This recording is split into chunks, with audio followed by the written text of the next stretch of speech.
Hello students, class 12 physics में second unit current electricity को further proceed कर रहे हैं। आज के वीडियो में इलेक्ट्रिक करंट और ड्रिफ्ट वेलोसिटी के बीच संबंध को स्थापित करना सीखेंगे, दोनों के बीच क्या रिलेशन है। इससे पिछले वीडियो में हमने इलेक्ट्रिक करंट और ड्रिफ्ट वेलोसिटी के बारे में जाना, अनुगमन वेग के बारे में जाना कि जो मुक्त इलेक्ट्रॉन होते हैं एक नियत वेग से किसी चालक में गति करते हैं जिसके कारण उनमें विद्युत धारा प्रवाहित होती है। उसका विद्युत धारा इलेक्ट्रिक करंट के साथ क्या रिलेशन है ड्रिफ्ट वेलोसिटी का, उसके बारे में हम जानेंगे। साथ ही हम इलेक्ट्रिक रेजिस्टेंस के बारे में जानेंगे जिसको विद्युत प्रतिरोध कहते हैं, और प्रतिरोधकता रेजिस्टिविटी के बारे में जानेंगे, विशिष्ट प्रतिरोध जिसको कहा जाता है। तो ये सारी चीजें आज हम जानेंगे इस वीडियो के अंतर्गत। तो शुरू करते हैं।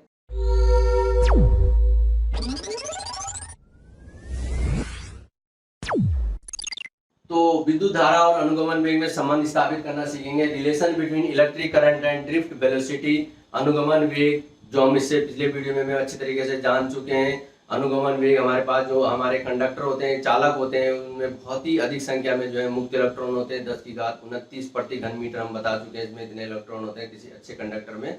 और ये इलेक्ट्रॉन जो है अनियमित गति करते हैं, रैंडमली मोशन करते हैं, अनियमित गति करते हैं, दाएं बाएं ऊपर नीचे। इनको जब किसी बैटरी के द्वारा जो है विभवांतर द्वारा स्थापित कर दिया जाता है, V वोल्ट के विभवांतर द्वारा स्थापित कर दिया जाता था, तो इसमें जो है एक वैद्युत क्षेत्र स्थापित हो जाता है E। और ये वैद्युत क्षेत्र के कारण इन पर एक फोर्स लगता है। हमारे जो इलेक्ट्रॉन होते हैं मुक्त इलेक्ट्रॉन, इन पर एक फोर्स लगता है जो एक नियत वेग उसको प्रदान करते हैं। और ये जो है वैद्युत क्षेत्र की विपरीत दिशा में एक नियत वेग से गति करने लगते हैं, जो लगभग 10 की घात ऋण 4 मीटर पर सेकंड की स्पीड से होती है। एक नियत वेग से जो है क्या करते हैं, गति करते हैं वैद्युत क्षेत्र की विपरीत दिशा में, जिसके कारण क्या होती है, कंडक्टर में धारा प्रवाहित होती है। उस कंडक्टर में जो धारा प्रवाहित होती है I, और ये अनुगमन वेग VD जिससे हम प्रदर्शित करते हैं, उसी के बीच आज हम रिलेशन स्थापित करेंगे। बहुत अच्छे तरीके से हम इसके बारे में पिछले वीडियो में बता चुके हैं। जिन्होंने अनुगमन वेग और विद्युत धारा के बारे में नहीं जाना है उस वीडियो को जरूर देखें। डिस्क्रिप्शन में मैं उसका लिंक दे दूंगा, आप अवश्य उसको जो है उस कॉन्सेप्ट को क्लियर करें। उस ड्रिफ्ट जो हमारे वीडियो में हमने जो बताया ड्रिफ्ट वेलोसिटी और अनुगमन वेग, बहुत अच्छे तरीके से वहां पर क्लियर किया गया सारी चीजों को। तो आज हम अनुगमन वेग और विद्युत धारा के संबंध को स्थापित करना सीखेंगे।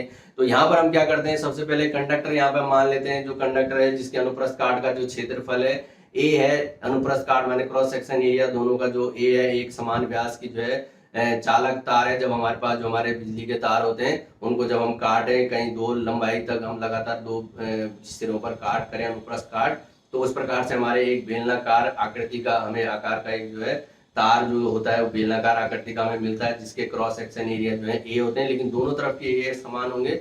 इधर का क्रॉस सेक्शन एरिया A है तो इधर का भी जो है एरिया क्षेत्रफल क्या होगा, A होगा। और दोनों क्षेत्रफल समान है। तो इस चालक के अंदर हमें पता है कि बहुत अधिक संख्या में क्या होते हैं, मुक्त इलेक्ट्रॉन होते हैं। हमने जो है इसमें हमने बताया था कि 10 की घात 29 प्रति घन मीटर में मुक्त इलेक्ट्रॉन होते हैं। तो यहाँ पर हमारे पास जो N, यहाँ पर हमारे पास मुक्त इलेक्ट्रॉन दिखा रखे हैं। ये जो मुक्त इलेक्ट्रॉन होते हैं प्रति एकांक आयतन में मुक्त इलेक्ट्रॉन होते हैं, ये आपने ध्यान रखना है। यहाँ पर जो इस चालक के भीतर जो है प्रति एकांक आयतन में मुक्त इलेक्ट्रॉनों की संख्या N है, स्मॉल n से हम इसको प्रदर्शित करते हैं। प्रति एकांक आयतन में पूरे तार में नहीं है, पूरे इस कंडक्टर में नहीं है, केवल एकांक आयतन में। यानी जो अगर हम प्रति एकांक आयतन का इसका भाग दे दो तो उसमें कुल इलेक्ट्रॉनों की संख्या N है। तो बहुत अधिक इलेक्ट्रॉन होते हैं। प्रत्येक आयतन में मुक्त इलेक्ट्रॉनों की संख्या समान होती है। तो आपने ध्यान रखना है प्रत्येक एकांक आयतन में मुक्त इलेक्ट्रॉनों की संख्या N यहाँ पे हमने दिखा रखी है। और आप देखेंगे जैसे ही हमने इस कंडक्टर को इन दोनों कंडक्टर के मध्य V वोल्ट की विभवांतर जो है हमने स्थापित कर दिया, एक बैटरी जोड़ दी जिसका विभवांतर V वोल्ट है। तो यहाँ पर हमने जैसी V वोल्ट की बैटरी जोड़ेंगे तो आपको पता है कि यहाँ पर क्या हो जाएगा, एक वैद्युत क्षेत्र स्थापित हो जाएगा। ये वाला सिरा हमारे पास एक सिरा धनावेशित हो जाता है, दूसरा सिरा ऋणावेशित हो जाता है। तो यहाँ पे हमने इधर की तरफ बाएं तरफ पॉजिटिव दिखा रखा है, दाएं तरफ नेगेटिव दिखा रखा है। तो बाएं से दाएं की ओर हमारे पास क्या हो जाता है, एक वैद्युत क्षेत्र E स्थापित हो जाता है। आप देख रहे हैं जैसे हमने दिखा रखा है कंडक्टर में एक वैद्युत क्षेत्र E स्थापित हो जाएगा। इस वैद्युत क्षेत्र के कारण क्या होता है, चालक में I धारा प्रवाहित होने लग जाएगी। एक I एम्पेयर की धारा प्रवाहित होती है। और इसमें I एम्पेयर की धारा किसके कारण प्रवाहित होती है, हमने बताया था जो इसके अंदर इलेक्ट्रॉन होते हैं, मुक्त इलेक्ट्रॉन जो है क्या करेंगे, अनुगमन वेग VD अनुगमन वेग से क्या करते हैं, अनियमित गति VD अनुगमन वेग से नियत वेग से जो है क्या करते हैं, गति करते हैं। तो यहाँ पर जो मुक्त इलेक्ट्रॉन है अब जो है VD वेग से गति कर रहे हैं। यहाँ पर हम क्या करेंगे, एक क्रॉस सेक्शन एरिया जो है बीच में हम देख लेते हैं। यहाँ पर हमने एक क्रॉस सेक्शन एरिया मान लिया। तो इसमें से जो है मुक्त इलेक्ट्रॉन कितने प्रवाहित हो रहे हैं उनको हम जानेंगे। तो तो यहाँ पर आप देखेंगे हमने जो मुक्त इलेक्ट्रॉन दिखा रखे हैं इसमें दो कलर में, जैसे कहीं पर आप देख रहे होंगे कुछ पिंक कलर के दिखा रखे हैं, कुछ येलो कलर के दिखा रखे हैं। इसका कुछ कारण है क्योंकि आप इसको भी जानेंगे कि क्यों इस तरीके से हमने दिखाया। वैसे कलर से कोई मतलब नहीं है इसका, हम तो सारे के सारे कहें एक जैसे मुक्त इलेक्ट्रॉन है, लेकिन थोड़ा सा मैंने आप लोगों को समझाने के लिए यहाँ पे कलर को दिखा दिया है कि जो है कुछ इलेक्ट्रॉन हमने पिंक कलर के दिखा रखे हैं एक लाइन में, दूसरी लाइन में हमने जो है येलो कलर के दिखा रखे हैं। तो हम इसको थोड़ी देर में जान पाएंगे कि ऐसा क्यों किया गया है। तो यहाँ पे आप देखेंगे जैसे क्रॉस सेक्शन एरिया में हमारे पास पहला ये हमने जो है क्रॉस सेक्शन एरिया लिया है, इसके अंदर एक अनुप्रस्थ परिच्छेद लिया जिसका क्षेत्रफल भी यही रहेगा, समान ही रहेगा, जितना भार है उतना ही अनुप्रस्थ परिच्छेद यही रहेगा। इसके अंदर से कितने इलेक्ट्रॉन जो है प्रवाहित हो रहे हैं उसके बारे में हम जानेंगे। उसी के कारण धारा प्रवाहित होती है, ये सभी जानते हैं कि जो है जब हमारे पास क्या होते हैं मुक्त इलेक्ट्रॉन इस कंडक्टर के जो हमारे पास अनुप्रस्थ परिच्छेद के भीतर से जितने इलेक्ट्रॉन प्रवाहित होंगे प्रति सेकंड की दर से, वही हमारा क्या कहलाता है विद्युत धारा कहलाता है। तो पहले हम उस तक वहां तक पहुंचेंगे विद्युत धारा तक, तो उसके बारे में हम जान लें थोड़ा सा कि विद्युत धारा किस तरीके से निकालेंगे। तो यहाँ पर हम क्या करते हैं कि यहाँ पर हमने जो है क्रॉस सेक्शन लिया, इससे जो है कितने इलेक्ट्रॉन प्रवाहित हुए कितने समय में, डेल्टा टी समय में, डेल टी समय हम ले लेते हैं कि डेल टी समय में कितने इलेक्ट्रॉन प्रवाहित हुए होंगे। तो उस क्रॉस सेक्शन एरिया में हम देखेंगे कि कितने डेल टी हमारे जो है क्या हो रहे हैं प्रवाहित हो रहे होंगे इस क्रॉस सेक्शन एरिया से। तो हम क्या करेंगे इस क्रॉस सेक्शन एरिया में हम क्या करते हैं डेल टी समय में माना ये जो है यहाँ से, और ये इस क्रॉस सेक्शन एरिया दूसरा क्रॉस सेक्शन एरिया हमने दिखा रखा है जिसकी लंबाई खंड जो हमारे पास इसकी जो दूरी है वो डेल एक्स है, हमने जो डेल एक्स ऊपर दिखा रखा है जो देख रहे हैं आप इसकी। तो ये दोनों क्रॉस सेक्शन एरिया में डेल टी समय में इतने इलेक्ट्रॉनों ने जो है इसके अंदर प्रवेश किया, और जो है इनका अनुप्रस्थ परिच्छेद क्षेत्रफल भी यही होगा, इसको हम समझ लेंगे। तो आप देखेंगे जो हमारे मुक्त इलेक्ट्रॉन है वो क्या कर रहे हैं, जब इधर की तरफ गति कर रहे हैं विद्युत जो है हमारे पास जो विद्युत क्षेत्र के विपरीत दिशा में गति कर रहे हैं इलेक्ट्रॉन आप देख होंगे, तो कितने इलेक्ट्रॉन इस क्रॉस सेक्शन एरिया से डेल्टा टी समय में निकले होंगे उसको बारे उसके निकालना में कि डेल्टा टी समय में कितने इलेक्ट्रॉन निकले होंगे। तो आप देख होंगे एक के पीछे एक जो इलेक्ट्रॉन निकले इस अनुप्रस्थ परिच्छेद से जैसे जैसे आगे बढ़ रहे हैं, तो डेल टी समय में आप देखेंगे जो पिंक वाले हैं वो दूसरे क्रॉस सेक्शन में पहुंच रहे हैं, और येलो वाले क्या है पहले क्रॉस सेक्शन में है। आप देख रहे हैं येलो वाले जो है हमारे पास पहले क्रॉस सेक्शन में, जो पिंक वाले दूसरे क्रॉस सेक्शन में। जैसे आगे क्रॉस कर रहे हैं येलो से पिंक तक जो है, तो यहाँ पर आप देखोगे जैसे जैसे क्रॉस करते जा रहे हैं उनके पीछे जो है वैसे वैसे उनके इलेक्ट्रॉन जो है निकलते चले जा रहे हैं। तो हम देखें इस क्रॉस सेक्शन से डेल्टा टी समय में कितने इलेक्ट्रॉन प्रवाहित हुए होंगे ये हमें जानना है। तो हम जानेंगे कि इस खंड के अंदर जो हमारे पास ये हमने दो हमने जो अनुप्रस्थ परिच्छेद दिखाया, इतने एरिया में जो है जितने इलेक्ट्रॉन भर जाएंगे, क्योंकि इलेक्ट्रॉन तो लगातार गति कर रहे हैं, वो नियत वेग से गति कर रहे हैं जिसका वेग हमने वीडी लिया है। तो अब हमें जो अनुगमन है हमने वीडी वेग से लिया है, तो एक ड्रिफ्ट वेलोसिटी से जो है क्या कर रहे हैं नियत वेग से गति कर रहे हैं। तो यहाँ पर आप क्रॉस सेक्शन से हम देखेंगे माना जो है पहले t1 समय में कितने इलेक्ट्रॉन गए, फिर t2 समय में हम देख लें, उसी को हम डेल टी कहते हैं। तो हम पहले सेकंड में हम देख लें कि जो है कितने इसमें से डेल टी समय में कितने इलेक्ट्रॉन निकले होंगे इसके अंदर से। तो आप देखेंगे जितने इलेक्ट्रॉन उनके पीछे चले आ रहे हैं क्रॉस सेक्शन में, आप देख रहे हैं क्रॉस सेक्शन से जितने इलेक्ट्रॉन पास कर जा रहे हैं उतने डेल टी समय में दूसरे क्रॉस सेक्शन तक जितने इलेक्ट्रॉन पहुंच रहे हैं उन दोनों के बीच जितने इलेक्ट्रॉन भर गए हैं वही क्या कहलाएंगे मुक्त इलेक्ट्रॉन। उसमें से जो प्रवाहित हो चुके हैं डेल टी समय में वही इलेक्ट्रॉन हमारे क्या हो जाएंगे उस चालक में से प्रवाहित हुए एक डेल टी समय में उतने आवेश प्रवाहित हुए होंगे डेल्टा टी समय में या डेल टी समय में हम कह लें। तो इस चीज को आपने ध्यान रखना है कि जो हमारा क्रॉस सेक्शन एरिया जो हमारे पास पहला क्रॉस सेक्शन आप देख रहे होंगे जहां पर हमने जो है देख रहे होंगे पिंक वाला जब यहाँ से क्रॉस हुआ और जो है जब तक उसके अंदर जो है दूसरे क्रॉस सेक्शन में यहाँ पर जहाँ पहले क्रॉस सेक्शन में येलो वाले आए तब तक का जो समय है वो डेल टी हमने नोट कर लिया कि डेल टी समय में इतना समय में जो है इलेक्ट्रॉन गए। तो इस जो है यहाँ से जो है ऐसे जितने इलेक्ट्रॉन यहाँ से निकले उसके पीछे से लगातार आते जा रहे हैं, तो उतने जो है इलेक्ट्रॉन जितने इलेक्ट्रॉन यहाँ से यहाँ तक इसके अंदर भरे होंगे इस क्रॉस सेक्शन एरिया में आप देखेंगे इसके अंदर इस खंड के अंदर जितने इलेक्ट्रॉन भर गए वही क्रॉस होकर गए होंगे पहले क्रॉस सेक्शन एरिया से। ये चीज आपको ध्यान रखनी है कि जो पहला क्रॉस सेक्शन एरिया है उससे कितने इलेक्ट्रॉन डेल टी समय में निकले होंगे, तो वो आपने ध्यान रखना कि डेल टी समय में कितने इलेक्ट्रॉन निकल गए। डेल टी समय में इन दोनों क्रॉस सेक्शन एरिया के बीच जितने इलेक्ट्रॉन आए होंगे वही हमारे पास क्या होंगे, वही इलेक्ट्रॉन जो है पहले क्रॉस सेक्शन से डेल टी समय में निकले होंगे। इस चीज को आपने ध्यान रखना है कि जो पहला क्रॉस सेक्शन एरिया था उसमें से कितने इलेक्ट्रॉन डेल टी समय में निकले होंगे, जितने इस क्रॉस सेक्शन के दोनों क्रॉस सेक्शन के बीच का बीच में जितने इलेक्ट्रॉन भर गए होंगे उतने ही इलेक्ट्रॉन जो है डेल टी समय में पहले वाले से क्रॉस होकर आए होंगे, पहले वाले क्रॉस होकर उसमें से आए होंगे। इस चीज को आपने ध्यान रखना है। तो वो हम देख लें वो कितने इलेक्ट्रॉन निकले होंगे। तो यहाँ पर हम जो है डेल एक्स, हमने जो इसके खंड की लंबाई दिखा ली, डेल एक्स हमारे पास जो है इन दोनों खंडों के बीच की जो लंबाई है वो डेल एक्स है, डेल एक्स खंड है। और इनके प्रति एकांक आयतन में हमारे पास प्रति एकांक आयतन में जो मुक्त इलेक्ट्रॉनों की संख्या हमने बताया था कितनी है, एन है। यहाँ पर हम पहले क्या करेंगे, इन दोनों क्रॉस सेक्शन एरिया का क्या निकालेंगे, आयतन निकालेंगे, इसका आयतन कितना होगा। और उसको हम क्या करेंगे, हमारे जब हमें आयतन पता लग जाएगा कि हमारा आयतन इतना है इस खंड में, इसके अंदर हमें मुक्त इलेक्ट्रॉनों की संख्या निकालनी है कि कितने इन दोनों क्रॉस सेक्शन के बीच में कितने मुक्त इलेक्ट्रॉन है, उनको हमें ज्ञात करना है। तो हम उसके बारे में जानने के लिए हम पहले क्या निकालेंगे, इस क्रॉस सेक्शन खंड का जो हमारे दोनों खंड जो है हमारे पास ये जो क्रॉस सेक्शन एरिया दिख रहे हैं उसका हम आयतन निकालेंगे। आयतन के बारे में थोड़ा सा हम जान लें कि बेलन का आयतन हमने बताया आकृति जैसे बेलनाकार आकृति है, उसके बारे में हम जान चुके हैं कि बेलनाकार आकृति का आयतन हम किस तरीके से निकालते हैं थोड़ा। तो बेलन का आयतन सभी जानते हैं, हम लोग पढ़े छोटी क्लास 10th से हम पढ़े हुए बेलन का आयतन के बारे में। जो बेलनाकार आकृति होती है उसमें दो ऊपर वृत्ताकार तल होते हैं, एक वक्र पृष्ठ तल होता है। इसी प्रकार से जैसे हमारा कंडक्टर है, चालक तार है, उसी तरीके की आकृति हमारी बेलनाकार आकृति कहलाती है। और उसका आयतन जब हम निकालते हैं तो बेलन का आयतन पाई आर स्क्वायर एच, जानते हैं सभी लोग पाई आर स्क्वायर एच होता है। तो पाई आर स्क्वायर एच जो है बेलन की ऊंचाई होती है, और आर क्या होती है, उसके जो वृत्ताकार पथ होते हैं उसका त्रिज्या होती है। तो पाई आर स्क्वायर जो होता है हमारा एक क्रॉस सेक्शन एरिया का जो अनुप्रस्थ काट होती है, जो ऊपर वाला हिस्सा होता है वो वृत्ताकार होता है, और वृत्त का क्षेत्रफल होता है ए जो होता है पाई आर स्क्वायर होता है। उसी को हम क्या कहते हैं, ऊपर जो सपाट तल होता है वृत्ताकार तल, बेलन में दो तल होते हैं, एक ऊपर की तरफ वृत्त होता है, एक नीचे की तरफ वृत्त होता है, बीच वाला हिस्सा वक्राकार होता है। तो ऊपर वाले वृत्त का या नीचे वाले वृत्त का जो क्षेत्रफल होता है पाई आर स्क्वायर होता है, सभी जानते हैं। तो ए जो हो गया, उस ए जो हम क्रॉस सेक्शन जो दिखा रहे हैं ए, दोनों तरफ के अनुप्रस्थ काट का क्षेत्रफल ए है, वही क्षेत्रफल ए जो है पाई आर स्क्वायर होता है। तो पाई आर स्क्वायर, और एच जो है हमारे पास क्या हो जाती है, उसकी लंबाई हो जाती है।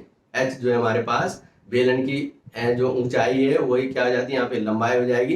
तो यहाँ पर आप देखेंगे हमने जो इस क्रॉस सेक्शन जो हमने दो खंड लिए, दोनों के बीच जो क्रॉस सेक्शन लिया उसका जो लंबाई है वो कितनी है, डेल एक्स है। एक्स की जगह कितनी है, अब डेल एक्स है।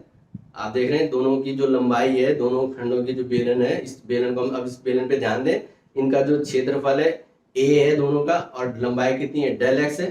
तो यहाँ पर हम जो डेल एक्स खंड लंबाई का जो आयतन लेते हैं ए इंटू डेल एक्स लेते हैं।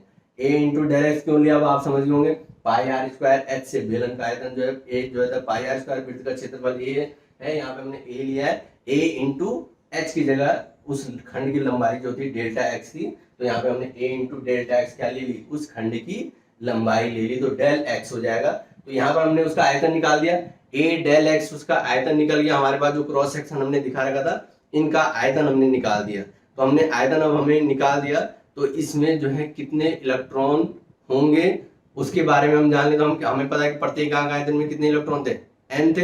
तो हमारे पास इस खंड में डेल्टा एक्स लंबाई खंड में कितने इलेक्ट्रॉन आए होंगे उसको हम एन से मल्टीप्लाई कर देंगे, तो हमारे पास इस खंड के अंदर कुल इलेक्ट्रॉनों की संख्या आ जाएगी। क्योंकि हमें प्रति एकांक आयतन में इलेक्ट्रॉनों की संख्या पता था कि एक आयतन में जो है एन है, तो इतने आयतन में कितने होंगे, तो एन से इंटू कर देंगे। तो हम कहेंगे तथा इस मुक्त जो हमारे पास इस खंड में जो है मुक्त इलेक्ट्रॉनों की संख्या जो है कितनी हो जाएगी, जो हमारा एक खंड लिया हमने, जो डेल एक्स खंड लिया था उसमें मुक्त इलेक्ट्रॉनों की संख्या हो जाएगी N A into D X. N से ए आयतन को हम आयतन को किससे इंटू कर देंगे, एन से इंटू कर देंगे।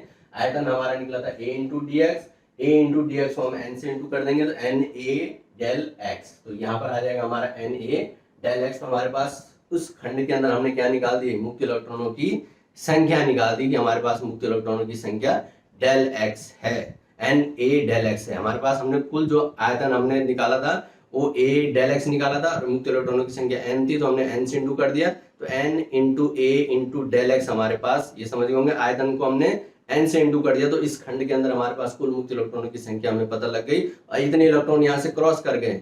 ठीक है, अब हम ये डेल एक्स को थोड़ा सा चेंज कर ले। ये डेल एक्स क्या है, इस लंबाई खंड की जो है दूरी है, यहाँ पर डेल एक्स उनके द्वारा चली गई दूरी है। तो डेल एक्स हमारी जो दूरी है वो कितने समय में तय करी उन्होंने, डेल टी समय में दूरी तय करी। और किस वेग से तय करी, वीडी वेग से तय करी। वीडी वेग से जो है ये इलेक्ट्रॉन गति कर रहे हैं और जो है कितनी दूरी तय कर रहे हैं, डेल एक्स दूरी कर रहे हैं। तो चाल बराबर दूरी बटा समय से हम देख लें, दूरी को हम बदल लें, चाल बराबर दूरी बटा समय, तो दूरी बराबर क्या हो जाएगा, चाल गुणा गया समय। तो ये जो डेल एक्स दूरी है इसको हम देखो क्या दिखा सकते हैं, चाल गुणा गया समय, V D into del T.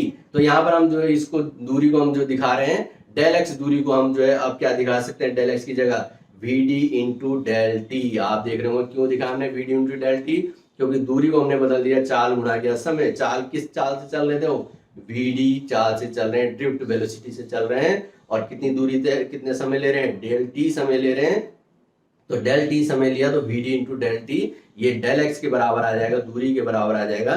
तो डेल एक्स की जगह हम क्या ले लेंगे, जो है जो हमारे पास हम कहेंगे कि जो है, तो हम तब कहेंगे अतः इस चालक में जो हमारे पास ये जो चालक हमने दिखा रखा है, अतः इस चालक में जो उपस्थित आवेश का परिमाण, कितना आवेश इसके अंदर होगा, डेल क्यू हम मान लें उसको कि डेल क्यू आवेश इसमें होगा। तो वो आवेश का परिमाण हम देख लें, तो डेल क्यू यहाँ पर हमारे पास आवेश का परिमाण बराबर डेल क्यू, क्वांटम सिद्धांत से हम देख लें क्यू बराबर एन ई होता है। तो हमने जो है डेल क्यू बराबर आ जाएगा, एन की जगह क्या आ जाएगा, इलेक्ट्रॉनों की संख्या। उस खंड के अंदर कितने इलेक्ट्रॉन थे, तो हमने बताया था N into A into del x, आयतन से हमने गुणा कर दिया था, तो इतने इलेक्ट्रॉन थे, हमने इसको ब्रैकेट में ले लिया। एन की जगह कुल इलेक्ट्रॉनों की संख्या आ जाएगी N into A into del X into E Q, क्योंकि क्यू बराबर एन ही था। तो हमारा क्वांटम सिद्धांत डेल क्यू बराबर आता है, क्यू बराबर एन ही होता है, तो डेल क्यू बराबर हम लिख लेंगे एन की जगह हमारे इलेक्ट्रॉनों की संख्या, एन की जगह क्या आ जाएगा, N into A into del X into bracket के बाहर क्या आ जाएगा ई से हम इसको इंटू कर देंगे। तो हमारे पास मुक्त उसके अंदर कितने आवेश है, उस आवेश का परिमाण हमने निकाल दिया। उसके बाद हमने जैसे हमने बताया इसका आवेश का परिमाण हमने निकाल दिया। तो यहाँ पर हमने जो ये दूरी हमने जो डेल एक्स को हमने बताया कि डेल एक्स को हम क्या लिख सकते हैं, V into D del T लिख सकते हैं, V D into del T. दूरी को हमने बदल दिया, चाल गुणा गया समय में, चाल हमारा वी डी था इंटू डेल टी। तो तब हम कह सकते हैं कि माना डेल्टा टी समय में मुक्त इलेक्ट्रॉनों द्वारा चली गई दूरी डेल एक्स है, तब डेल एक्स बराबर मैंने बताया क्या हो जाएगा, V D into del T. तो जो हमारे पास V D into del T हमारे पास हो जाएगा, उनके द्वारा चली गई दूरी डेल एक्स बराबर हमारे पास जो आ जाएगा V D into del T हो जाएगा। क्योंकि हमने इसको जो है डेल एक्स को हमने बताया था कि जो है दूरी को हमने लंबाई खंड को किसमें बदल दिया, दूरी इंटू समय में बदल दिया, चाल गुणा गया समय, यहाँ पे हमने रख दिया। तो डेल एक्स का मान यहाँ पे हम चेंज कर लेते हैं, जो हमने ऊपर निकाला था। तो उसमें आवेश का परिमाण जो हमने देखा था डेल क्यू बराबर हमारा जो निकला था N into A into del X into bracket के अंदर जो है बाहर आया था ई। तो यहाँ पे हम डेल एक्स की जगह क्या रख लेंगे, V D into del T. तो हमने बताया यहाँ पर जो डेल क्यू बराबर आ जाएगा, यहाँ पर हम देखेंगे एन ए डेल एक्स की जगह लिख लेंगे N A into del V D into del T. तो यहाँ पे हमने जो है ए जो हमने जो क्या किया, डेल एक्स का मान चेंज कर देना है। तो डेल एक्स की जगह हम क्या रख देंगे यहाँ पे N A into V D into del T, अब ब्रैकेट के बाहर ई ऐसे रहेगा। तो यहाँ से आप देखेंगे जो हमने डेल टी लिया है इसको हम क्या कर लेंगे, डेल क्यू के अपॉन में ले जाते हैं, क्योंकि del Q upon del T, क्योंकि एक सूत्र हमारा बन रहा है del Q upon del T बराबर हमारे पास हो जाएगा V D E N A.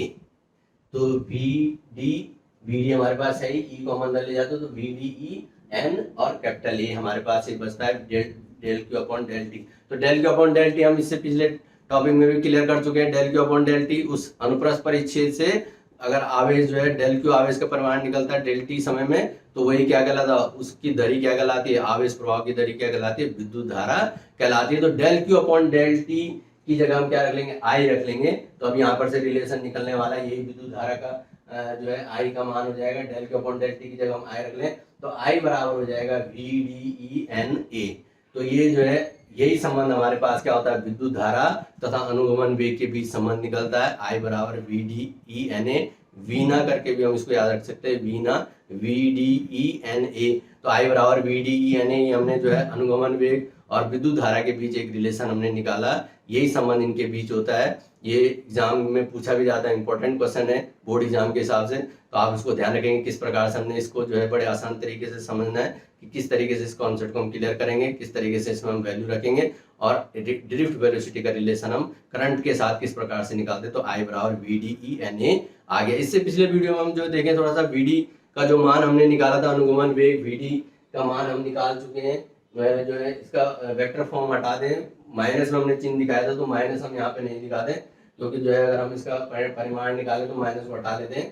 तो ई अपॉन एम इंटू टॉ बार, ये हमने पिछले वीडियो में हम इसको बाहर बता चुके हैं, हम वहां पे हम निकाल चुके हैं। मैंने बताया, जिन्होंने नहीं देखा जरूर इसके डिस्क्रिप्शन में लिंक दिया रहेगा, आप वहां से जरूर इसको स्टडी कर लें। इसके बारे में बता चुके हैं कि अनुगमन वेग वीडी बराबर हम क्या निकाल चुके हैं, वीडी बराबर हमारे पास आया था ई क्या है, इलेक्ट्रॉन चार्ज, जो इलेक्ट्रॉन का चार्ज हो जाएगा, कैपिटल ई हमारे पास जो है इलेक्ट्रिक फील्ड हो जाएगा, ई अपॉन एम जो है इलेक्ट्रॉन का द्रव्यमान हो जाएगा, अपॉन में एम इंटू टॉ बार। टॉ बार क्या था, टॉ बार हमने बताया था क्या था, टॉ बार हमारा रिलैक्सेशन टाइम था, जो हमारा श्रांति काल कहलाता है, उसका औसत होता है। उसका औसत हमने बताया था कि किस प्रकार से वहां पे जो टकरा रहे थे, दो कर्मागत टकरों के बीच का जो समय था, उसी को हम क्या कहते हैं, श्रांति काल कहते हैं। तो वहां पर हमारे पास जो रिलैक्स होने का जो टाइम है उन दोनों के बीच, एक टक्कर के बाद वो रिलैक्स के बाद दूसरे टक्कर में जितना समय होता है, उसी टक्कर को समय को हम क्या कहते हैं, रिलैक्सेशन टाइम कहते हैं। यहाँ पर हम देख लें जो चालक है, चालक हमारे पास यहाँ पर हमने जो विभवांतर स्थापित किया, माना है इस चालक की लंबाई एल ले लेते हैं, इस जो चालक की लंबाई हमने एल दिखा रखा है, इस पर जो है एल लंबाई का जो चालक है, जिस पर वी वोल्ट का विभवांतर स्थापित हो गया और दोनों सिरों पर वी वोल्ट का विभवांतर स्थापित हो जाता है। मैंने बताया था पॉजिटिव चार्ज से नेगेटिव चार्ज वी का विभव उच्च होता है, पॉजिटिव चार्ज का विभव उच्च होता है, नीचे जो है माइनस वाले का निम्न होता है। तो प्लस से माइनस की ओर क्या होते हैं, हमारे पास जो है क्या कहते हैं, इलेक्ट्रिक आवेश प्रवाहित होते हैं, पॉजिटिव चार्ज। उसके अपोजिट डायरेक्शन में हमारे क्या होते हैं, इलेक्ट्रॉन प्रवाहित होते हैं, नेगेटिव चार्ज जो होते हैं हमेशा करंट के अपोजिट डायरेक्शन में प्रवाहित होते हैं। हम पहले ही बता चुके हैं कि इलेक्ट्रॉनों का फ्लो जो है हमेशा इलेक्ट्रिक करंट के अपोजिट डायरेक्शन में होगा। तो यहाँ पे हमारे पास जो हमने दिखा रखा है, यहाँ पे इलेक्ट्रिक करंट हमने जो है अगर आई ले लें और यहाँ पर हमारे पास जो इस चालक की लंबाई एल ले लें, तो हमने बताया था कि जो विभवांतर स्थापित हो जाता है, तो विभवांतर और जो हमारे पास विभवांतर और वैद्युत क्षेत्र में एक संबंध हम पहले भी निकाल चुके हैं। इस प्रकार का जो है वहां पर हमने जो निकाला था संबंध, ई बराबर minus del V upon del X. तो विद्युत क्षेत्र और विभवांतर में हम ये संबंध पहले भी पढ़ चुके हैं। ई बराबर आ जाएगा minus del V upon del X. Del V क्या है, उन दोनों चालक के दोनों सिरे उनके बीच का पोटेंशियल आ जाएगा। पोटेंशियल हम वहां पे वी ले लेते हैं। अब दोनों के बीच का पोटेंशियल कितना हो गया, विभवांतर कितना हो गया, वी हो गया। तो डेल वी की जगह हम वी ले लें, माइनस चिन्ह हटा देंगे। माइनस चिन्ह हमारा क्या बताता है, हमें पता है कि जैसे हम जो है क्या होता है, उच्च विभव से निम्न विभव की तरफ जाते हैं तो हमेशा क्या होता है, विभव क्या होता रहता है, हमेशा घटता चला जाता है। तो वैद्युत क्षेत्र क्या होता है, हमेशा वैद्युत क्षेत्र कम होता चला जाएगा, यानी वैद्युत क्षेत्र की विपरीत दिशा में होता है। तो वैद्युत क्षेत्र का विपरीत दिशा में, इसलिए हम क्या कहते हैं, इसको माइनस में लेते हैं। तो यहाँ पे माइनस चिन्ह हम हटा लेते हैं, तो ई बराबर आ जाएगा minus del V upon del X की जगह हम जो है डेल वी की जगह वी ले लेंगे, और डेल एक्स यानी जो हमारे पास उस दोनों कंडक्टर के बीच की जो दूरी है वो डेल एक्स की जगह क्या है, एल है। तो ई बराबर वी अपॉन एल। तो यहाँ पे हम जो वैद्युत क्षेत्र ई है उसकी जगह हम क्या रख लेंगे, वी अपॉन एल रख लें। तब हम वी डी का मान देख लें, तो वी डी बराबर हमारे पास आ जाएगा E V upon M L. E V upon M L, E और वी हमारे पास पोटेंशियल डिफरेंस है, तो E V upon M L आ जाता है। और डॉट क्या आ जाएगा, टॉ बार। टॉ बार हमारे पास ये आ जाएगा वी डी का मान। तो वी डी बराबर हमने निकाला E V upon M L bracket के अंदर, और टॉ बार ही ब्रैकेट के बाहर आ जाएगा। तो ये हमने अनुगमन वेग का मान निकाल दिया। इसको हम जो है विद्युत धारा वाले समीकरण में रख लें, आई बराबर V D E N A में रख लें, ऊपर वाले समीकरण में। तो आई का मान यहाँ पे हम देख लें, तो आई का मान हमारे पास हो जाएगा E V upon M L, I बराबर आ जाएगा E V upon M L. Tau bar को एक साथ ले लें, तो ये हमने वी डी का मान रख दिया ब्रैकेट के अंदर, E V upon M L into tau bar, जिसको हम औसत क्रांति काल कहते हैं, ब्रैकेट बंद कर लेंगे, E N A. V D का मान रखने के बाद डॉट ई एन ए यहाँ पर हमारे पास आ जाता है। यहाँ पर हम जो है आई बराबर देख लें, तो यहाँ पर जो आई का मान आ जाएगा, ई इंटू ई दो बार गुणा होता है, ई स्क्वायर कर लेंगे, ई इंटू ई आप देख लोगे ई स्क्वायर हो जाएगा, तो N E square tau bar upon M L, ये हो जाएगा हमारा N E square, N into E square, E into E square हो जाता है, N E square tau bar upon M L into A जो अनुप्रस्थ परिच्छेद का क्षेत्रफल है, और जो है ब्रैकेट के बाहर हम इसको जो है इंटू वी कर लेंगे। तो यहाँ पर हमने जो है इस तरीके का संबंध हमने जो है किसमें निकाल लिया, आई, और यहाँ पर हमारे पास आई बराबर आ जाएगा, ब्रैकेट के अंदर हमने निकाल लिया। इसको आगे जरूरत पड़ेगी, इसके बारे में हम थोड़ा सा समझेंगे। अभी तो हमें अनुगमन वेग और विद्युत धारा के संबंध निकालना था, आगे हम थोड़ा सा इसका रिलेशन हम निकालेंगे, ओम के नियम में इसकी जरूरत पड़ेगी। हम इसको बारे में जानेंगे। तो थोड़ा सा हमने आई का जो है डेरिवेशन इसको थोड़ा सा और आगे बढ़ाया है। तो आई का मान हमने देखा कि वहां पे हमने क्या निकाल दिया, आई बराबर आ जाएगा ब्रैकेट के अंदर N E square tau bar upon M L into A, bracket के बाहर भी हो जाएगा, विभवांतर हो जाएगा, उसको भी आपने ध्यान रखना है। तो ये हमने जो है ड्रिफ्ट वेलोसिटी और अनुगमन वेग जिसको हम कह रहे हैं और विद्युत धारा के बीच संबंध स्थापित किया। इसके बाद हम जानेंगे इलेक्ट्रिक रेजिस्टेंस के बारे में, विद्युत प्रतिरोध। इलेक्ट्रिक रेजिस्टेंस किसे कहते हैं, विद्युत प्रतिरोध। यहाँ पे हमने दिखाया था जैसे कंडक्टर हमने दिखाया, एक कंडक्टर है, इस कंडक्टर को हमने बैटरी के द्वारा जोड़ दिया, 20 वोल्ट की बैटरी से हमने जोड़ा, एक पॉजिटिव चार्ज है एक नेगेटिव चार्ज है, एक सिरा धनावेशित हो जाएगा, दूसरा सिरा हमारा ऋणावेशित हो जाएगा, एक उच्च विभव पे होगा, निम्न विभव पर होगा। आवेश जो है उच्च विभव से निम्न विभव की ओर प्रवाहित होंगे, पॉजिटिव नेगेटिव हमारे जो है इसके अपोजिट डायरेक्शन में प्रवाहित होते हैं। इलेक्ट्रॉन ध्यान रखना है, इलेक्ट्रॉन हमारे निम्न विभव से उच्च विभव की ओर प्रवाहित होते हैं, इसके अपोजिट में हमेशा क्या होती है, धारा प्रवाहित होती है। धारा हमेशा उच्च विभव से निम्न विभव की ओर यानी करंट आई प्रवाहित हो रही है। तो जैसे हमने 20 वोल्ट का विभवांतर लगाया उसमें क्या धारा स्थापित हो गई, आई एम्पियर की धारा स्थापित हो जाती है। तो 20 वोल्ट लगाने पर जब हमने कंडक्टर पे 20 वोल्ट का विभवांतर स्थापित किया तो उसमें आई एम्पियर की धारा प्रवाहित होने लगी। तो हम कहते हैं विद्युत विभवांतर तथा विद्युत धारा के अनुपात को क्या कहते हैं, विद्युत प्रतिरोध कहते हैं। इसे हम आर से प्रदर्शित करते हैं। तो आर बराबर आ जाता है यहाँ पे वी अपॉन आई। जो विद्युत विभवांतर है वी और विद्युत धारा आई है उसका अनुपात ही क्या कहलाता है, विद्युत प्रतिरोध आर कहलाता है। आर बराबर हमारे पास आता है वी अपॉन आई। इसको आपने ध्यान रखना है कि जो विभवांतर है जैसे जैसे हम विभवांतर बढ़ाएंगे वैसे वैसे धारा बढ़ती चली जाएगी। तो इनका अनुपात हमेशा जो है क्या आएगा, आर आएगा, ये जिसको हम क्या कहते हैं, विद्युत प्रतिरोध कहते हैं, वी अपॉन आई। तो इसी को जो है कुछ जो है इसको ओम्स लॉ से भी जो है रिलेट करते हैं। वहाँ पे V प्रोपोर्शनल आई होता है, हमें ओम का नियम हम आगे पढ़ेंगे, इसके बारे में क्लियर करेंगे। V प्रोपोर्शनल आई होता है, प्रोपोर्शनल लगता है एक कांस्टेंट है, V बराबर आई आर लिखते हैं ओम का नियम, V अपॉन आई बराबर आर कहते हैं। तो आर को हम कहते हैं नियत होता है। यहाँ पे आर का मान नियत नहीं होता, आर का मान जो है क्या होता है, कंडीशन में जो है आर का मान बदलता भी है। उनके बारे में हम जानेंगे कि किस तरीके से आर का मान बदलता है, किस प्रकार से प्रभावित होता है। तो आर का मान जो है कुछ ओम का नियम कुछ परिपथों के लिए तो सिद्ध होता है, लेकिन कईयों पे ओम का नियम नहीं लगता वहां पर ये, लेकिन वी अपॉन आई का अनुपात हमेशा आर ही आएगा, इसको आपने ध्यान रखना है। तो ये जो हम बता रहे हैं जो विद्युत प्रतिरोध की परिभाषा बता रहे हैं, इसी को आपने ध्यान रखना है कि जो है विद्युत विभवांतर तथा विद्युत धारा के अनुपात को क्या कहते हैं, विद्युत प्रतिरोध कहते हैं। आर बराबर वी अपॉन आई होता है, इसको आपने ध्यान रखना है। आर का मान बदल भी जाता है, इसको ध्यान रखना है कि जो है आगे हम पढ़ेंगे इसके बारे में। तो इससे जो है आर जो है हमारे पास विद्युत प्रतिरोध है, इसका जो है हम मात्रक देख लें। एसआई पद्धति में इसका मात्रक क्या होगा, वी का मात्रक आप जानते हैं क्या होता है, वोल्ट होता है। आई का मात्रक क्या होता है, एम्पियर होता है। तो इसका मात्रक जो है वोल्ट प्रति एम्पियर, या जो है हम इसको कहते हैं ओम, इसको हम ओम से भी प्रदर्शित करते हैं। तो ये जो है इसका जो एसआई पद्धति में इसका मात्रक होता है ओम, और इसको ओमेगा के चिन्ह से, इस तरीके से आप देख रहे हैं ये वाला चिन्ह, इस चिन्ह से हम इसको दिखाते हैं जिसको ओमेगा कहते हैं। तो ये ओम इसका एसआई पद्धति में इसका मात्रक होता है, इसको आपने ध्यान रखना है। यहाँ पर हम देख लें कि 1 ओम कब होगा, जब हमारे पास आर बराबर 1 ओम कब होगा, जब V का मान 1 वोल्ट होगा और I का मान 1 एम्पियर हो। इसकी परिभाषा आपको ध्यान रखनी है, आसान तरीके से आप परिभाषा सूत्र से ही परिभाषाएं बना लेते हैं। R बराबर V अपॉन आई, V का मान 1 वोल्ट होगा। तो हमने बताया कि जब किसी चालक को जो है क्या किया जाता है, 1 वोल्ट का विभवांतर देने पर उसके चालक तार में 1 एम्पियर की धारा प्रवाहित होती है, तो उसका प्रतिरोध कितना हो जाएगा, 1 ओम हो जाएगा। उसी को हम 1 ओम कहते हैं। तो ये इसका मात्रा हो जाएगा। विद्युत प्रतिरोध की बीमा अब हम निकाल लें, बीमीय सूत्र इसका जान लें कि बीमीय सूत्र हम किस तरीके से निकालेंगे। आर बराबर वी अपॉन आई से इसका बीमीय सूत्र हम इसका निकालते हैं, जो है वी अपॉन आई से इसका मात्रा यानी 1 ओम बराबर आ जाता है 1 वोल्ट प्रति 1 एम्पियर बटे में 1 एम्पियर वोल्ट हम निकाल चुके। वी बराबर जो है यहाँ पर हमें पता है कि डब्ल्यू अपॉन क्यू होता है, विभवांतर की परिभाषा हम बता चुके हैं। डब्ल्यू अपॉन क्यू से डब्ल्यू यानी जूल में, जूल बटा क्यू का मान क्या होता है, कूलाम। तो ये जूल प्रति कूलाम हम इसको बोल रहे हैं। कूलाम को भी हम चेंज कर सकते हैं, Q बराबर आई टी से। तो Q बराबर जो है विद्युत धारा का जो सूत्र आता है Q बराबर आई टी, यानी ए आई क्या हो जाता है एम्पियर और टी क्या हो जाता है सेकंड। तो यहाँ पर इसकी जो इसकी बीमीय सूत्र हम देख लें।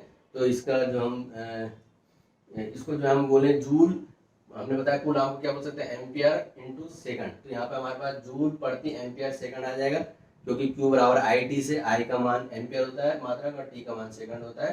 तो Q अपॉन यानी जूल प्रति एम्पियर सेकंड बटे में एम्पियर हो जाएगा। तो एम्पियर का एम्पियर स्क्वायर हो जाएगा। तो जूल की बीमा हम देख लें क्या होती है। जूल की बीमा, कार्य की बीमा Ml2T-2 होती है। Ml2T-2 हमने कार्य की बीमा निकाली। बीमा सूत्र भी आपको आने चाहिए किस तरीके से निकाले जाते हैं। कार्य की बीमा हमारे पास Ml2T-2 आ जाएगी, बटे में मैंने बताया एम्पियर का स्क्वायर हो जाएगा, तो यानी ए स्क्वायर हो जाएगा अपॉन में टी हो जाएगा। ए स्क्वायर को हम ऊपर ले जाएं, ए की पावर 2 को हम ऊपर ले जाएं, तो यहाँ पर हमारे पास इसकी जो बीमिया सूत्र आ जाएगा Ml2T-3A-2। तो इसका जो बीमिया सूत्र आया आर का Ml2T-3A-2, इसका बीमिया सूत्र आता है प्रतिरोध का। तो इस प्रकार से हम इसका बीमिया सूत्र भी निकाल लेते हैं एसआई पद्धति। तो विद्युत प्रतिरोध के बारे में आपने जाना कि विद्युत प्रतिरोध क्या होता है, इसका बीमिया सूत्र क्या होता है, एसआई पद्धति में इसका मात्रक क्या होता है। इसको थोड़ा सा हम और तरीके से समझ ले। विद्युत प्रतिरोध होता क्या है, ये क्या करता है, धारा के मार्ग में अवरोध उत्पन्न करता है। और अवरोध कौन उत्पन्न कर रहे थे, यहाँ पर आप देख लें कंडक्टर हमने जैसे दिखा रखा है, इस कंडक्टर को हमने बैटरी से जोड़ा था। इसके अंदर हमने बताया था इस कंडक्टर के अंदर क्या है, चालक में क्या मुक्त इलेक्ट्रॉन है, और मुक्त इलेक्ट्रॉनों के साथ साथ क्या होता है इसमें धनायन होते हैं, जिनसे ये क्या करते हैं, टकराते रहते हैं। लगातार जब ये गति करते हैं तो ये धनायनों से टकराते रहते हैं, जैसे इसमें देख रहे हैं आपने दिखा रखा हमने। तो धनायनों से टकराने में इनका जो है क्या होता है, अवरोध उत्पन्न होता है, इनके मार्ग में अवरोध उत्पन्न होता है। और जो है जब हम इसको क्या करते हैं, ये जो है टकराते ज्यादा है, तो इनमें टकराने के कारण इनके जो है एक नियत वेग से लगभग हमने बताया 10⁻⁴ मीटर पर सेकंड के वेग से गति करते हैं। तो इनके अवरोध अलग अलग मटेरियल के हिसाब से जो है इनका रेजिस्टेंस भी अलग अलग होता है। हर एक का मटेरियल के हिसाब से उसका प्रतिरोध अलग अलग होगा। उनमें जो है टकराने का जो है रिलैक्सेशन टाइम, वो उनका टक्कर होगा जो समय है वो किसी में बढ़ जाता है, किसी में कम हो जाता है। तो जो है जैसे जैसे हमारे पास इसको जो है हमारे पास अगर यहाँ पे आप देखेंगे तो ये जो प्रतिरोध है, इन पे जो अवरोध उत्पन्न हो रहा है, इस अवरोध को ही क्या कहते हैं, हम विद्युत प्रतिरोध कहते हैं। जो उस मटेरियल के हिसाब से उसके अंदर प्रतिरोध में जो है बाधा उत्पन्न हो रही है, तो उसी को हम विद्युत प्रतिरोध कहते हैं। तो इस चालक में हमने जो दिखा रखा है, चालक की लंबाई हमने एल लंबाई का चालक ले लिया। हमने बताया ये कंडक्टर है जिसकी लंबाई एल है, और ये जो है आई एम्पेयर की धारा इसमें प्रवाहित हो गई है V वोल्ट का विभवांतर स्थापित करने पर। तो यहाँ पर हम देख लें, जो हमने रिलेशन हम पहले निकाल चुके हैं, आई बराबर VD यानी हम ये पहले बता चुके हैं। VD का मान हम जो है इससे पहले हमने निकाला हुआ, VD बराबर कैपिटल E हो जाएगा अपॉन में जो है ML इंटू टॉ बार हो जाता है। टॉ बार हमारा रिलैक्सेशन टाइम है, हमने बताया था। वेक्टर E को हम यहाँ पे चेंज कर ले, चूंकि E बराबर हम बता चुके हैं del V upon del X, इससे पहले भी हम बता चुके हैं। ये विभवांतर और वैद्युत क्षेत्र में संबंध है। डेल V की जगह हम V ले लें और डेल एक्स की जगह L ले लें, तो E बराबर V अपॉन एल यहाँ पे हम मान रख लें, E बराबर V अपॉन एल। तो यहाँ पर हमारे पास जो है VD बराबर आ जाएगा, यहाँ पर हमने जो है VD का मान हमने निकाल लिया EV upon ML into tau बार हमारा औसत रिलैक्सेशन टाइम है। तो ये हमने जो है इसका औसत निकाल लिया, क्रांति काल का औसत होता है। तो यहाँ पर हमारे पास ये VD का मान हम आई विद्युत धारा I वाले VD E यानी में रख लें। तो यहाँ पे हम I का मान जो है VD का मान रखेंगे, तो I बराबर हो जाएगा ब्रैकेट में ये आ जाएगा EV upon ML into tau बार, ब्रैकेट के बाहर आ जाएगा ENA, यहाँ पर हो जाएगा ENA। तो मैंने बताया इसका जो मान आ जाएगा ब्रैकेट के अंदर NE स्क्वायर, यहाँ पर हमारे पास आ रहा है NE square tau bar upon ML।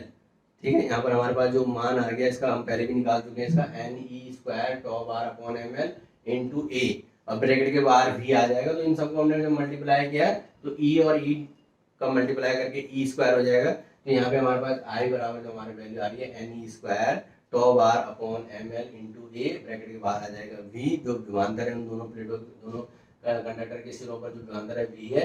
तो यहाँ पर हम देखें, हमें पता है क्योंकि V अपॉन I, यहाँ पे हम देख लें कि V अपॉन I, यहाँ पे हम क्या करेंगे, V अपॉन I की वैल्यू निकालेंगे, I को हम क्या ले जाएंगे, V के बटे में ले जाएंगे, बाकी सारी की सारी वैल्यू उधर चली जाएगी। तो ये जो है इसको उल्टा कर लेंगे, यानी जो है डिनोमिनेटर नोमिनेटर में चला जाएगा, नोमिनेटर डिनोमिनेटर में चला जाएगा। तो V अपॉन I बराबर आ जाएगा ML upon NE square tau बार। ठीक है, टॉ बार हमारा औसत क्रांति काल है, तो इसको हम बोलेंगे M, यहाँ पर V अपॉन I बराबर आ जाएगा ML upon NE square tau bar into A आ जाएगा। तो यहाँ पे आप देखेंगे चूंकि V अपॉन I बराबर हमने बताया था क्या होता है, V अपॉन I बराबर हमारे पास होता है R, हमने विद्युत प्रतिरोध कहलाता है, R से हम इसको प्रतिष्ठित करते हैं रेजिस्टेंस से। तो V अपॉन I की जगह हम R रख लें, तो R का जो मान निकलता है ML upon NE square tau bar A।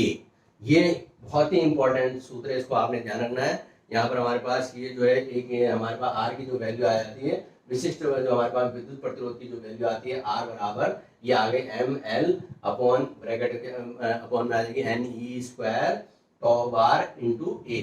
ये हमारा ये जो है यहाँ पे हमारे पास ये जो है जिसमें आप देख रहे होंगे ये यहाँ पर हमारे पास ये जो M अपॉन NE² टॉ बार, यहाँ पर आप देखें M अपॉन NE² टॉ बार, ये वाला हिस्सा जो है यहाँ पर नियत होता है। ये हमेशा जो है किसी मटेरियल के लिए ये मटेरियल पे निर्भर करता है। हमारे जो M होता है जिसको हम कहते हैं यहाँ पर हमारे पास मास ऑफ इलेक्ट्रॉन, इसको हम M से दिखाते हैं। यहाँ पे N हो गया number of electron per unit volume. ये आपने ध्यान रखना प्रत्येक आवेश में मुक्त इलेक्ट्रॉनों की संख्या N है। और यहाँ पे E क्या होता है इलेक्ट्रॉनों का चार्ज ऑफ इलेक्ट्रॉन हो गया। और टॉ बार हमारे पास एवरेज रिलैक्सेशन टाइम हो गया टॉ बार। तो यहाँ पर औसत क्रांति काल हो गया। तो ये सारी वैल्यू हमारे पास किसी दिए हुए मटेरियल के लिए किसी चालक के लिए नियत होते हैं, इसको आपने ध्यान रखना है। ये कंडक्टर की प्रॉपर्टी होती है किस प्रकार का चालक है, सबके लिए जो है अलग अलग इसमें होगी। लेकिन यहाँ पर हमारे पास एक कंडक्टर के मटेरियल के लिए ये सारी चीजें नियत होंगी। उसमें नंबर ऑफ इलेक्ट्रॉन भी नियत होता है, जो है उसमें जो क्रांति काल होता है उसका टकराने का जो समय है वो समय भी नियत होता है उन सब में। और जो हमारे मास ऑफ इलेक्ट्रॉन है इलेक्ट्रॉन का मास भी कांस्टेंट होता है। तो यहाँ पर आप देखेंगे जो है L और A ये जो है ये अलग होते हैं। ये जो है कंडक्टर पे जो है ये सारी चीजें नियत होंगी। लेकिन L और A अगर हम क्या करेंगे, ये जो है प्रॉपर्टी हमारे हाथ में है। इसको हम क्या कर सकते हैं, अगर लंबा तार ले लिया या मोटा तार ले सकते हैं तो मोटे तार में A बढ़ जाएगा, लंबा तार लेंगे तो L बढ़ जाएगा। तो तार की जो है हम चेंज क्या कर सकते हैं, L और A में हम चेंज कर सकते हैं। तो ये चीजें बाकी क्या होंगी, नियत होंगी। इस नियत राशि को हम क्या कहते हैं, रो से प्रदर्शित करते हैं, जिसको हम विशिष्ट प्रतिरोध कहते हैं, रेजिस्टिविटी कहते हैं या प्रतिरोधकता हम इसको कहते हैं।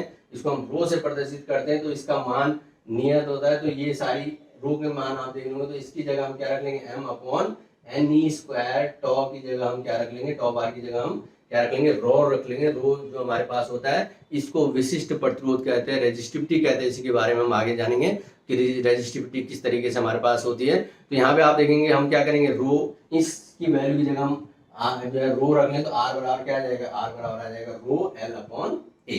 तो R बराबर आ जाएगा रो L अपॉन A। रो एक समानुपाती नियतांक है जो पदार्थ की प्रकृति पर निर्भर करता है। ये इसका लाक्षणिक गुण है। ये ध्यान रखना आपने कि जो है रो का मान भी जो है क्या होता है, बदलता है। रो का मान भी जो है एक विशेष कंडीशन में बदल सकता है, जब हम कंडक्टर बदल दें, मटेरियल चेंज कर दें, या हम उसको जो है मटेरियल उसको टेम्परेचर हमने बताया था इसका टेम्परेचर क्या होना चाहिए, टेम्परेचर एक नियत टेम्परेचर के लिए इसकी जो वैल्यू होती है नियत होती है। लेकिन अगर टेम्परेचर चेंज हो गया, अगर हम उसका ताप देंगे तो उसमें जो है ताप अगर जो है जिसको बाहर से जो टेम्परेचर मिला था जो हमने बताया था उसका थर्मल एनर्जी के कारण जो है काइनेटिक एनर्जी में बदल रहा था। जब टेम्परेचर ज़्यादा बढ़ जाएगा तो उसका जो है क्या होगा, थर्मल एनर्जी के कारण जो है उसकी काइनेटिक एनर्जी बढ़ जाएगी। काइनेटिक एनर्जी के कारण इलेक्ट्रॉन बहुत तेजी से क्या कर लेंगे, गति करने लगेंगे। बहुत तेजी से जब गति करेंगे तो उनका टकराने का जो समय है वो कम हो जाएगा। पहले ज़्यादा समय था, टकराने का समय ज़्यादा हो जाएगा और नंबर ऑफ इलेक्ट्रॉन भी जो है पर यूनिट वॉल्यूम ज़्यादा हो जाएंगे। वो जैसे जैसे उसमें तो N और E का N और टॉ का मान बदल सकता है। बाकी इलेक्ट्रॉन E का मान तो बदलेगा नहीं, इलेक्ट्रॉन तो आवेश का चार्ज है, माना जो इलेक्ट्रॉन का चार्ज है E तो बदलेगा नहीं, द्रव्यमान भी नहीं बदलेगा इलेक्ट्रॉन का। लेकिन जो है टॉ बार और N जो है बदल जाते हैं। जब हम इलेक्ट्रिक टेम्परेचर बढ़ाते हैं तो उसकी जो थर्मल एनर्जी है उस थर्मल एनर्जी के कारण जो है इलेक्ट्रॉन बहुत तेजी से गति करते हैं, जिसके कारण उनका रिलैक्सेशन टाइम क्या हो जाता है, कम हो जाता है। तो यहाँ पे आपने ध्यान रखना है कि रो जो होता है उसका एक लाक्षणिक गुण है समानुपाती। वहां पे जो है इस सूत्र में जो है L और A नहीं आ रहे हैं रो वाले सूत्र में। तो वहां पे आप देखेंगे जो रो का मान है वो जो है पदार्थ क्वेश्चन भी पूछा जाता है परीक्षा में कि जो है विशिष्ट जो प्रतिरोध होता है, प्रतिरोध की जो है प्रतिरोध किस पर निर्भर कर रहा है, लंबाई पर निर्भर कर रहा है। यहाँ पे देखोगे R बराबर रो L अपॉन A आ रहा है। तो R बराबर रो L अपॉन A यानी लंबाई पर निर्भर कर रहा है। लंबाई के अनुक्रमानुपाती होता है और क्षेत्रफल के व्युत्क्रमानुपाती होता है, अनुप्रस्थ काट के क्षेत्रफल के व्युत्क्रमानुपाती होता है। तो यहाँ पे अगर मोटा तार है तो उसका प्रतिरोध क्या हो जाएगा, कम हो जाएगा। लंबा तार है तो उसका प्रतिरोध अधिक हो जाएगा। तो L का मान बढ़ने पर प्रतिरोध अधिक हो जाएगा। तो यहाँ पे आप देखेंगे लंबाई बढ़ाने पर वो जो है उसका जो है कंडक्टर का जो है क्या कर सकते हैं, और या हम उसका मटेरियल ही चेंज कर दे तब भी उसका प्रतिरोध बदल जाएगा। तो प्रतिरोध निर्भर कर रहा है लंबाई पर और क्षेत्रफल पर। लेकिन जो विशिष्ट प्रतिरोध है अगर हम उस तार लंबा तार लेंगे तो उसका लंबाई बढ़ने पर विशिष्ट प्रतिरोध पे कोई फर्क नहीं पड़ने वाला। उसका विशिष्ट प्रतिरोध हमेशा क्या रहता है, नियत ही रहता। तो उस पूरे कंडक्टर के लिए तो नियत रहेगा। अगर विशेष परिस्थिति एक विशेष टेम्परेचर पे हम देख लें तो उस कंडक्टर का जो है लंबाई बढ़ने पर प्रतिरोध तो बढ़ जाएगा लेकिन विशिष्ट प्रतिरोध नहीं बढ़ेगा, यानी रो पर कोई प्रभाव नहीं पड़ेगा। इस चीज को आपने ध्यान रखना है। तो रो हम देख लें, यहाँ पर हमारे पास रो बराबर हम निकाल लें आर ए अपॉन एल।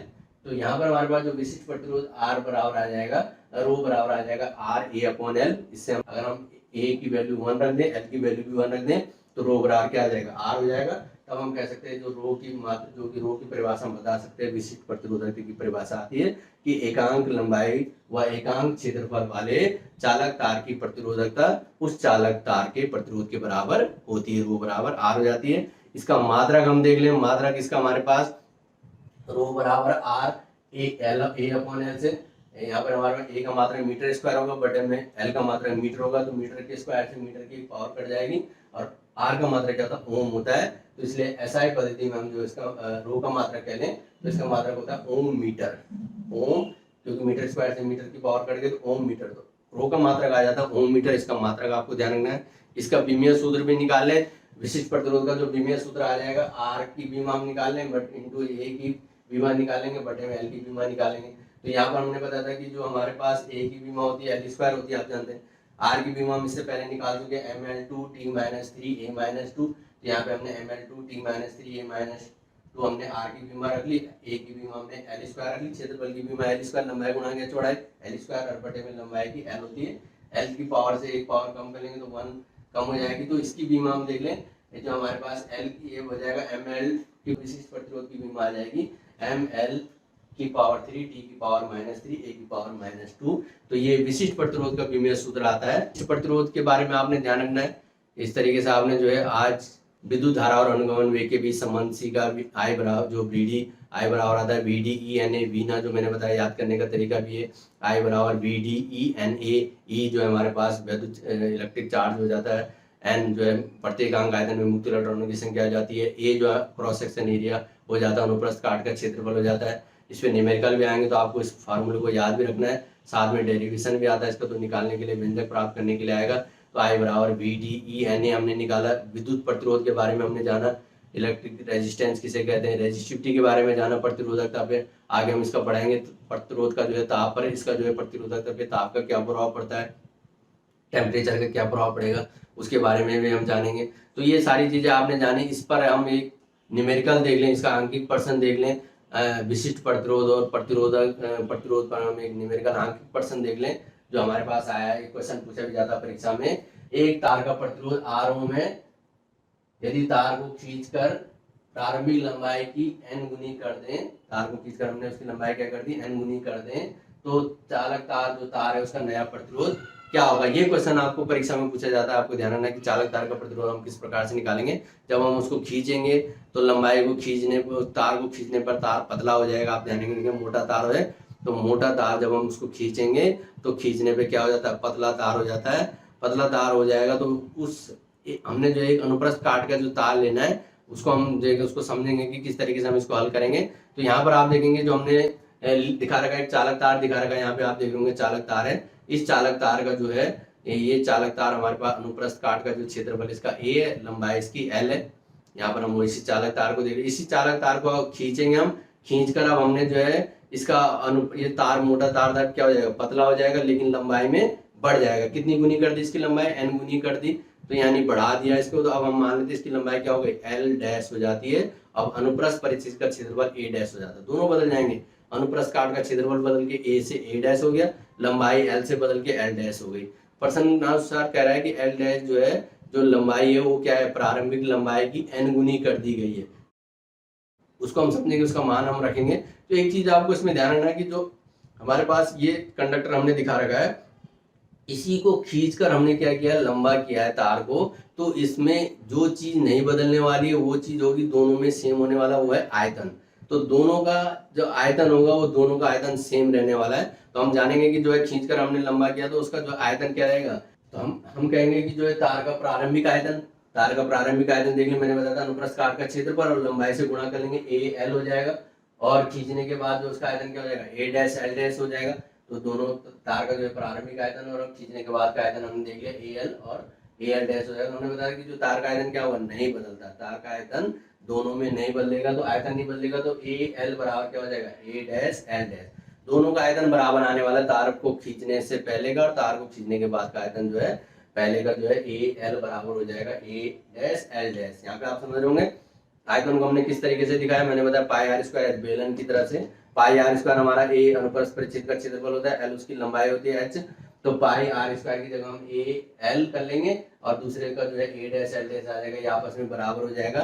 तो इसको आपने ध्यान रखना है कि जो है हमारे पास हमने बताया कि इसका जो ए एल बराबर हो जाएगा, ए एल बराबर आ जाएगा ए डैश एल डैश। तब हम ए डैश को हम इसके बटे में ले जाएं तो ए अपॉन ए डैश बराबर आ जाएगा एल डैश अपॉन एल। तो यहाँ पर हमारे पास ए अपॉन ए डैश बराबर हो जाएगा एल डैश अपॉन एल, आपने ध्यान रखना। तो यहाँ पर हमारे पास ए अपॉन ए डैश बराबर एल डैश अपॉन एल निकाला। प्रश्न अनुसार हम देख लें तो हमने बताया जो चालक तार है उसको खींच के हमने लंबा किया है, लंबाई उसकी एन गुनी कर दी है। तो एल जो हम दिखा रहे थे ये एल तार है, उसकी लंबाई एल डैश हो गई। तो एल डैश क्या कर रहा है प्रश्न अनुसार, एल डैश जो है प्रारंभिक लंबाई की एन गुनी हो गई है, तो यानी एन एल हो जाएगा। वो जो है एल को हम एन से गुणा कर देंगे तो एल गुनी हो जाएगी। तो एल डैश बराबर हम कहेंगे एन एल, ये प्रश्न अनुसार हमें दिया हुआ है एल डैश बराबर एन एल। तो यहाँ पे हम देखेंगे एल डैश अपॉन एल बराबर क्या हो जाएगा एन हो जाएगा, एल को बटे में ले जाए तो एल डैश अपॉन एल बराबर एन हो जाएगा। यहाँ पे हम ऊपर इसमें रख लें इसकी वैल्यू, तो ए अपॉन ए डैश बराबर एल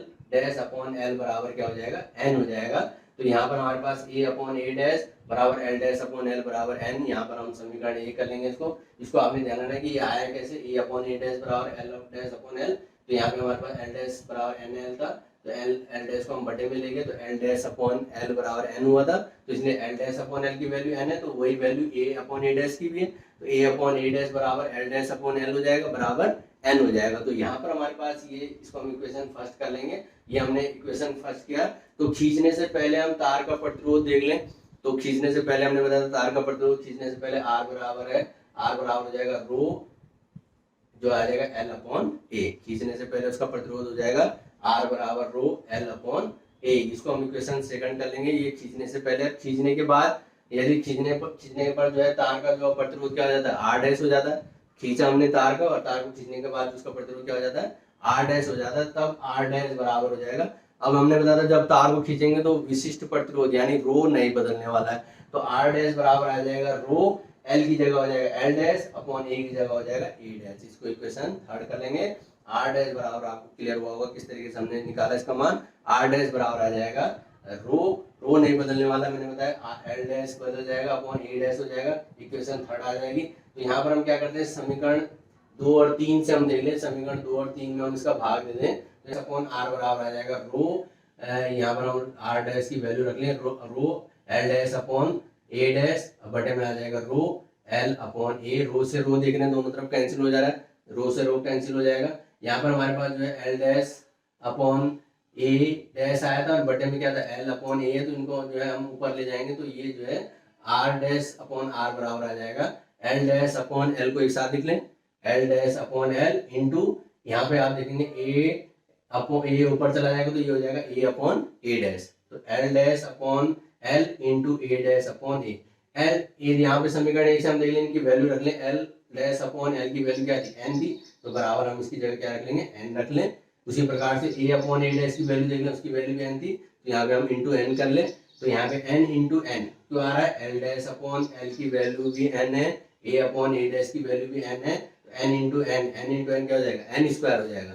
तो आर डैश अपॉन आर बराबर एन स्क्वायर, आर का गुणा एन स्क्वायर से कर लें तो अब जो है आर डैश बराबर क्या हो जाएगा, अब जो है हमारे पास आर डैश बराबर आ जाएगा एन स्क्वायर आर।